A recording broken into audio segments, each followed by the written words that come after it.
Good evening, जोहार।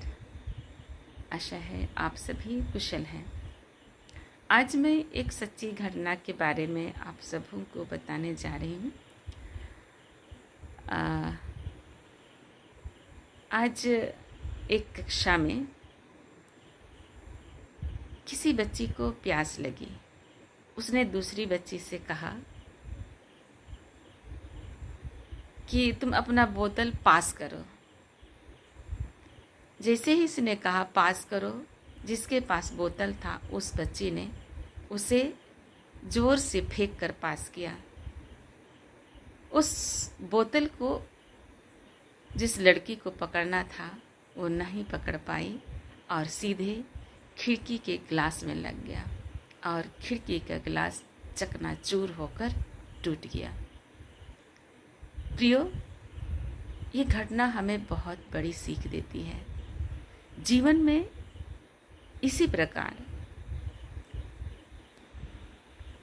हम लोग बिना सोचे कुछ काम को करने के लिए कदम बढ़ाते हैं, या बिना सोचे हम जो मन में आता है सो बोल देते हैं। अगला को कैसा लगेगा, अगला का क्या रिएक्शन होगा, हम लोग सोचते भी नहीं हैं। और देखिए यहाँ अगला थोड़ा सा सोचा, बिना मतलब अधिक वो सोचने के लिए समय भी नहीं दिया। मन में आया कि मैं बोतल पास करने बोलती हूँ। उसने सोचा भी नहीं कि वो इतना जोर से फेंक देगी। और वो फेंकने वाली लड़की भी ये नहीं सोची कि मैं इतना जोर से फेंक रही हूँ, हो सकता है किसी को चोट लग जाएगा, हो सकता है खिड़की दरवाजे का गिलास टूट जाएगा। सोची भी नहीं। और आज हम बिना सोचे अपने मुख से बहुत सारी बातों को निकालते हैं। कई बार तो कोई सच्चाई भी नहीं रहती है। ऐसी बातों को कोई बोला और उसको हम लोग बोलने लगते हैं। उसमें क्या सत्य है उसको हम लोग जानने का कोशिश नहीं करते हैं। और इस तरह से वो तो खिड़की का गिलास था ना, इस तरह से कितने दिलों को हम तोड़ देते हैं। कई बार लोग मृत्यु तक पहुंच जाते हैं।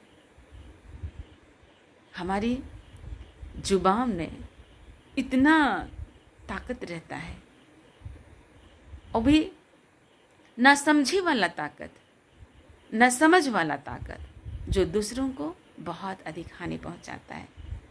और इसीलिए जब कभी हम लोग किसी को कुछ बोलते हैं तो सत्य क्या है उसको जानकर बोलना चाहिए, बिना जाने नहीं बोलना चाहिए। और जो मन में आया सो हमें कतई नहीं करना चाहिए। हमें सोचने के लिए वक्त देना चाहिए, परिस्थितियों को समझने के लिए वक्त देना चाहिए, ताकि ऐसी गलतियां ना हो। अब वो बच्चे रोएंगे, वो अलग टेंशन, फिर उसका क्या भरपाई होगा उसका टेंशन, और टेंशन लेंगे तो स्वास्थ्य पर असर पड़ेगा। और इसी तरह से हमारा मानवीय जीवन में भी प्रभाव पड़ता है। हम लोग बिना सोचे समझे जो मन में आता है सो बोल देते हैं। कई बार हम अपने एक्शन से भी लोगों को चोट पहुंचाते हैं। और इसीलिए जब कभी भी कुछ बोलना है या आप तक कोई बात पहुंची, तो जब तक आप उसके तह तक नहीं जाते हैं तब तक इस बात को, कोई भी बात को नहीं बोलना चाहिए, ताकि आप किसी के लिए हानि का कारण और किसी के लिए दुख का कारण और किसी के लिए मृत्यु का कारण नहीं बनेंगे। धन्यवाद।